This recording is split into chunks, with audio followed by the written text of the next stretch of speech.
The dollar was pegged to the gold standard from its inception in 1776 until its devaluation in 1913. Although there was minimal movement throughout the Great Depression and the Civil War, a dollar is still a dollar. The concept of inflation did not exist. J.P. Morgan, John D. Rockefeller, and certain members of the Rothschild family of London were among the affluent families that established the Federal Reserve in 1913. And they made it with the express aim of dominating the currency. I don't care who makes the laws, as Baron Rothschild said many years ago. The law is in my hands if I print the money. The central banking system's inherent flaws have long been known.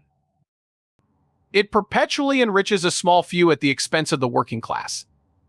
This mechanism is the bedrock of the fiat money scheme, which is widely considered to be the biggest and longest-lasting financial con ever. The concept of a central bank was strongly opposed by many of the nation's founders, because they saw it as a tool for financial manipulation, corruption, and speculation. George Washington wrote to James Bowen, Rhode Island's 47th deputy governor, that paper money inevitably destroys trade, enslaves the honest, and invites all forms of injustice and deceit. Like Thomas Jefferson, who saw banks as more dangerous than standing armies, this man characterized the practice of supporting future expenses with paper money as a massive con artistry. Paper money, he said, was like a specter of real money. It would vanish into thin air and leave people impoverished. Echoing these ideas, John Adams said that paper money was the root of all America's problems, which is a view that is relevant even in the modern world. This rotten system that maintains wealth inequality persists even though people have been warning about it for generations.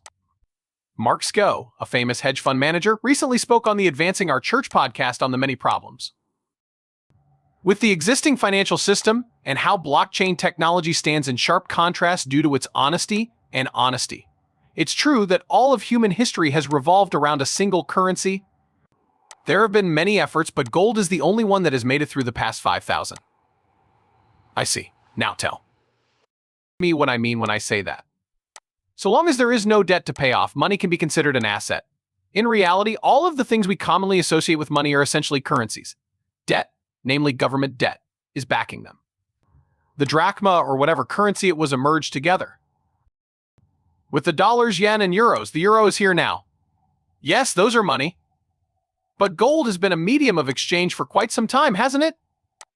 Whether you're in the era of Cleopatra, the Roaring Twenties, or modern-day Savile Row, a single ounce can be exchanged for a high-quality man's suit. As a medium of exchange, it has served admirably. Also, beginning in the 1300s in China, there have been a total of 775 paper currencies in circulation around the globe. Almost all of them vanished. Governments get so deeply indebted that empires fall, and those empires simply vanish. The British Empire, the Ottoman Empire, and the Roman Empire. Currently, Britain remains present. A pound of sterling silver, however, would have been equivalent to 1 pound of paper money 360 years ago. In today's money, 1 pound of sterling silver would be equivalent to 174 pounds. That illusion, then, real currency maintains its worth. However, gold has this flaw. So imagine I had a bar on hand. Imagine I were Kyle Bass, wouldn't you? Kyle is a well-known figure. Under his desk in a secure location, he keeps a 26-kilogram Australian gold coin, which he would occasionally retrieve. Even if I had the strength to break it in half and give you half, I wouldn't be able to do it. It's difficult to divide. I couldn't possibly transfer it to you by inserting it into a computer, even if I could crack it. Thus, it serves no practical purpose.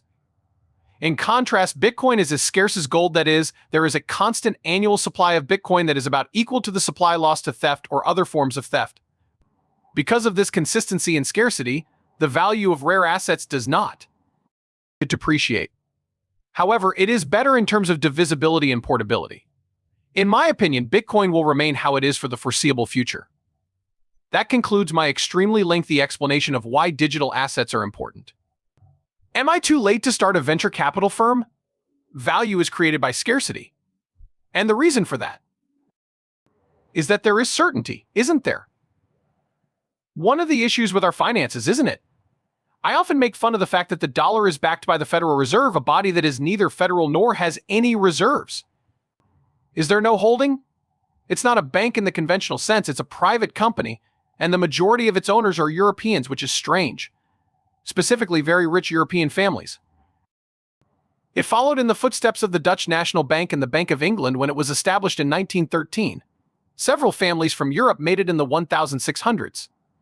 Additionally, a central bank has the power to print more money if needed. Just a moment, please. Is it not awful? Just give it some thought. Where did my first stack of $1 billion go? I just created a new stack of $1 billion. What happened to my original stack? Whose head was slashed? No one did it better than Thomas Jefferson, did he? Your descendants will be left destitute on the beaches of the land their grandfathers conquered if you ever allow a commercial corporation to handle the matter of money. You have to mine for gold if you want to make something that doesn't require any work. Thus it's true. I urge you to seek it out. You will need to look for it. Mining it is a must. It must be smelled. A process known as proof of work is required in order to use Bitcoin. In order to use the algorithm, you need to purchase a machine, pay for electricity, and put in some effort. Also, this is among the most brilliant ideas ever. When you consider the grand scheme of things, the meaning of existence, everything revolves around conversion, power into capital. You put gasoline into your body, you make a podcast, correct? You give your brain gas. After that, your work will provide results. Everything in life boils down to giving back to the community, and when we give to our church, we're giving our time, our talent, and our treasure. Therefore, anything that contradicts that is incompatible with producing real value. For the last 7 or 8 years, Get Off Zero has been one of my hashtags, I understand. So what exactly does that imply? What this implies is that the incorrect number is 0 for allocation to digital assets and Bitcoin. I had no idea what I was getting into when I began this journey in 2013 or 2014. It's an actual account. The Winklevoss twins and I both learned about Bitcoin in the same month. Also, I highly recommend reading Bitcoin Billionaires. The work of Ben Mesrick is unparalleled. It's not hard to read. You have the entire weekend to read. Impressive, superb narrative. Why aren't they multi-billionaires like me? Well, that was understood. Their age was lower. There was no firm to which they were bound.